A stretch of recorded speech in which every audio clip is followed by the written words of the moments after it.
Pertama, laporan dia yang ke Komisi Yudisial sudah mendapat tanggapan dari KY kemarin dan mereka sudah diperiksa di KY sebagai pelapor.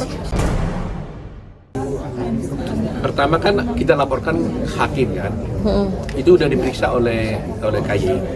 Ya, gitu. Setelah itu kita lihat tunggu apa hasil laporan kita itu. Apakah ada sanksi atau tidak kepada hakim yang kita laporkan, kita lihat. Ini dia Hakim Binsar Gultom yang memeriksa Dr. Jaya Surya Atmaja, ahli yang didatangkan oleh penasihat hukum Jessica pada persidangan Jessica tahun 2016 yang lalu. Kalau kita perhatikan, Hakim Binsar Gultom ini bukan hanya mengajukan pertanyaan untuk menggali keterangan dari ahli, tapi dia berusaha untuk mempengaruhi keterangan dari ahli. Bahkan sempat suaranya naik dan keterkesan marah karena Binsar Gultom memaksakan kehendaknya tapi diprotes oleh Dr. Jaya. Silakan tonton lebih dulu. Seperti yang dikatakan oleh jaksa, bahwa di dalam lambung walaupun sedikit begitu itu ada racun sianidanya 0, sekian, ya kan? Iya. Ya kan? Setuju ada di dalamnya itu zat-zat lain kan? Iya, tapi masalahnya sebagai dokter Tidak ada forensik. tapi, ada zat lain. Begini Pak, seorang dokter forensik bilang dia keracunan sianida kalau ada di hati dan organ dalam Pak, bukan di lambung Pak. Tapi kalau orang sudah lebih dahulu meninggal, ya itu tidak akan bisa dideteksi. Makanya ada hasilnya negatif kan? Pak, jangan dipaksa Pak. Kalau negatif yang negatif Pak. Tidak dipaksa. Bagi saya pertanyaan ini melanggar dua hal. Yang pertama, dia melanggar ketentuan pasal 166 KUHP yang pada intinya mengatakan bahwa hakim tidak boleh mengajukan pertanyaan yang sifatnya menjerat, baik kepada terdakwa maupun kepada saksi. Apa itu pertanyaan menjerat? Pertanyaan yang apabila dijawab oleh terdakwa atau saksi terhadap suatu tindak pidana, walaupun dia tidak melakukan, tapi dengan menjawab itu seolah-olah dia sudah menyatakan dia melakukan. Itu namanya menjerat. Memang Dr. Jaya bukan saksi dan bukan juga terdakwa. Tetapi keterangan ahli adalah keterangan yang dapat meringankan atau membebaskan terdakwa atau menjerat terdakwa. Dan dia memberikan jawaban, dan jawaban yang diharapkan oleh hakim dari ahli Jaya hanya menyetujui tanpa memberikan dia kesempatan berpikir secara bebas. Padahal di dalam persidangan itu, baik saksi maupun terdakwa ataupun ahli harus berpikir secara bebas dan memberikan keterangan atau memberikan kesaksian tanpa tekanan, tanpa dipengaruhi oleh siapapun. Itu yang pertama. Yang kedua, Hakim Binsar Gultom ini telah melanggar ketentuan di dalam Kode Etik Profesi Hakim, khususnya pasal 4 bagian A angka 2, yaitu sikap dan tingkah laku hakim di dalam persidangan. Itu dikatakan pada angka 2 itu bahwa hakim tidak boleh memperlihatkan sikap yang menunjukkan simpati atau antipati kepada pihak-pihak yang berperkara. Nah, dengan sikapnya tadi itu, dengan caranya mengatakan kepada Dr. Jaya, kan sudah dikatakan oleh JPU. Itu dia menampakkan sikap pro kepada JPU dan seolah-olah antipati kepada Jessica. Sehingga dengan ada keterangan dari Dr. Jaya yang mengatakan, oh iya benar itu hakim, benar itu yang mulia. Itu artinya jawaban dari Dr. Jaya, kalau itu jawabannya, maka sudah mendukung dakwaan dari JPU. Sekaligus hendak mengatakan bahwa Jessica lah pelaku seperti yang diasumsikan oleh JPU di dalam dakwaannya. Dan saya lihat ini juga sikap Hakim Binsar Gultom. Seolah-olah sudah sepakat dengan JPU bahwa Jessica pelaku dan harus dijerat dengan pidana penjara seperti tuntutan jaksa. Keliru kan? Kabar baik disampaikan Otto Hasibuan, di mana laporannya pada beberapa waktu lalu soal pelanggaran etik yang dilakukan oleh Hakim Binsar Gultom ternyata sudah diperiksa oleh KY atau Komisi Yudisial.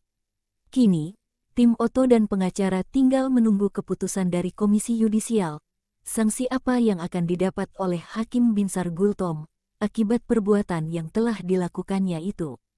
Selain itu, Otto juga mengungkap Jessica dari dalam sel sudah tidak sabar menunggu tindakan PK atau peninjauan kembali yang akan dilakukan oleh Otto Hasibuan bersama 3.800 pengacara agar bisa membebaskan Jessica yang telah dikurung selama 7 tahun. Otto mengungkap, selama ini dirinya bersama tim tidak pernah lengah dalam memperjuangkan PK untuk Jessica. Semua akan dilakukan secara hati-hati dan tentu dengan mengumpulkan barang bukti yang kuat dan valid. Pasalnya, menurut Otto, lawan dari Jessica ini adalah penegak hukum sendiri. Semua penegak hukum terkesan memojokkan Jessica, dan inilah tantangan besar yang harus dihadapi oleh para pengacara Jessica. Bang, tapi sejauh ini apa yang paling sulit sih dalam mengumpulkan bukti-buktinya Jessica Wongso tuh? Banyak hal ya, saya seperti katakan itu, banyak tembok besar yang saya katakan itu.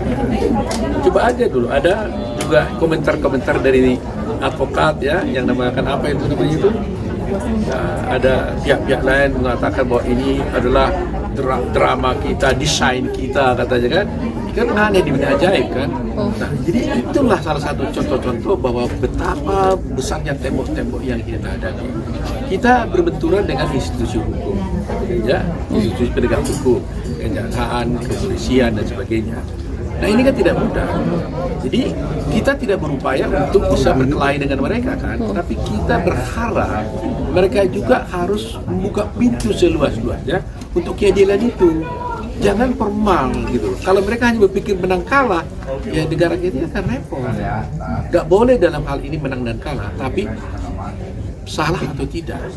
Kalau ada kesalahan yang dilakukan dalam perkara ini, ya harus diperbaiki. Itu poinnya. Iya, saya mengerti bahwa kepolisian mungkin atau tidak. Saya merasa kalau sampai ini Jessica dibebaskan, nama kami gimana? Kadang-kadang ada begitu kan, kepolisian begitu, jaksa begitu. Tapi nggak boleh begitu. Ya nggak boleh. Nggak ada di sini nama baik yang jadi rusak dan sebagainya, tidak. Tapi adalah kebenaran yang hakiki. Masa kita korbankan seorang anak manusia tidak bersalah, tapi harus dihukum? Itu nggak boleh. Berkali-kali saya katakan, gimana kalau itu terjadi pada anak kita, pada saudara kita, tante kita? Itu bagaimana kalau terjadi? Terima nggak? Kan nggak bisa. Nah, kalau ini sampai terjadi berjalan begini, maka ini akan berpotensi kita ini akan kena seperti itu, saudara kita akan kena seperti itu besok-besok.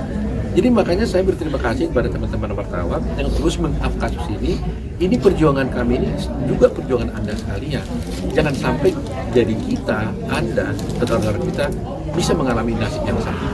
Jangan sudah kejadian baru kita teriak, jangan. Nah, mengenai soal rencana PK, ini kita bukan diam. Saya juga bisa memahami dan terima kasih kepada para netizen ya. Misalkan saya lihat di sosial media, di TikTok dan sebagainya mengatakan, Pak Otto jangan loyo, harus up terus katanya kan. Aduh, saya bangga semangat sama netizen ya. Terima kasih buat netizen. Tapi kami bukannya lengah ya. Tapi kan lawyer kan harus mempersiapkan diri dengan baik-baik kan. Nah, PK itu pasti akan kami lakukan. Kita menunggu timing saja. Nah, waktu sekarang kan juga kami masukkan juga kan, nggak ada gunanya juga karena pengadilan juga akan tutup. Jadi mungkin Januari atau Februari bisa kita lakukan. Tapi sementara ini semua tim bekerja keras mengumpulkan bukti-bukti. Setelah kumpul bukti-bukti yang kita bisa jadikan sebagai novum untuk bisa membebaskan Jessica, akan kita kumpulkan dan pada waktunya kita akan masukkan. Tapi sejauh ini pengumpulan Jessica sendiri di dalam seperti apa? Dia sehat. Walaupun sering nunggu kapan PK-nya gitu. Saya bilang bisa PK kan boleh aja setiap waktu kita lakukan. Tapi kalau nggak ada dasar kan ribet juga kan. Gitu.